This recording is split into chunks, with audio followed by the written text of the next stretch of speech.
పచ్చి కొబ్బరి ఉంటే చాలండి 10 నిమిషాల్లో ఈ కొబ్బరి అన్నం అనేది చాలా రుచిగా చేసేసుకోవచ్చు. అలాగే ఇది ప్రసాదంగా కూడా చేసుకోవచ్చండి, అంత రుచిగా ఉంటుంది. ముందుగా పచ్చి కొబ్బరిని ఒక హాఫ్ చిప్ప తీసుకోవాలండి. తర్వాత సన్నగా ముక్కలుగా తరుక్కోవాలి. ఇప్పుడు ఒక మిక్సీ జార్ తీసుకొని అందులోకి ఈ సన్నగా తరిగిన కొబ్బరి ముక్కల్ని వేసేసుకొని ఒకసారి గ్రైండ్ చేసేసుకోవాలి. ఇక్కడ కొద్దిగా మెత్తగానే గ్రైండ్ చేసుకోవాలండి. చూడండి, ఇక్కడ చూపించిన విధంగా గ్రైండ్ చేసుకుంటే సరిపోతుంది.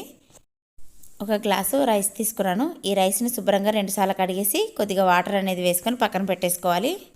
ఇప్పుడు స్టవ్ వెలిగించుకొని కుక్కర్ పెట్టుకున్నానండి. ఈ కుక్కర్లోకి 1 టేబుల్ స్పూన్ వరకు ఆయిల్ వేసుకోవాలి. ఈ ఆయిల్ అనేది కొద్దిగా వేడెక్కిన తర్వాత 1/2 స్పూను ఆవాలు, 1/2 స్పూను జీలకర్ర, కొద్దిగా జీడిపప్పులు వేసుకోవాలి. జీడిపప్పులు అనేవి ఇష్టం ఉంటే వేసుకోండి, లేదంటే లేదు, పర్వాలేదు. స్టవ్ అనేది మీడియం ఫ్లేమ్లో పెట్టుకోవాలి, అప్పుడే మాడిపోకుండా ఉంటుంది. అలాగే కొద్దిగా కరివేపాకు, ఎండుమిర్చి వేసుకొని ఒకసారి కలుపుకోవాలి. ఇప్పుడు కడిగి పక్కన పెట్టిన రైస్ కూడా వేసుకోవాలి. 2 ఏలకులు, అలాగే లవంగాలు 4 ముందుగానే ఆయిల్లో వేసానండి. అక్కడ వీడియో తీయడం మర్చిపోయాను కాబట్టి మళ్ళీ చూపించడానికని 2 లవంగాలు, 1 యాలక్కాయ వేసాను. అలాగే టేస్ట్కి తగినంత సాల్ట్ వేసుకోవాలి. గ్రైండ్ చేసి పక్కన పెట్టుకున్న పచ్చి కొబ్బరి తురుము కూడా వేసేసుకోవాలి. ఒకసారి మొత్తం బాగా కలుపుకోవాలి, ఎక్కువసేపు వేగనివ్వకూడదు. ఒకసారి కలుపుకున్న తర్వాత 1 గ్లాస్ రైస్ కాబట్టి 1.5 గ్లాసు వాటర్ వేసుకోవాలి.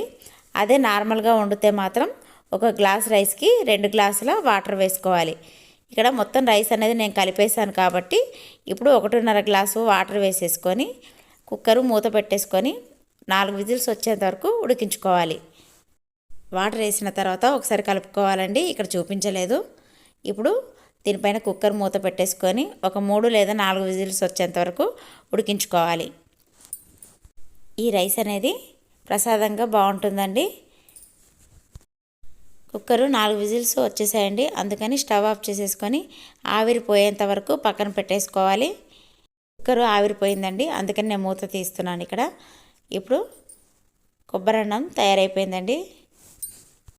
10 నిమిషాల్లో కొబ్బరి అన్నం అనేది చాలా రుచిగా తయారైపోయిందండి.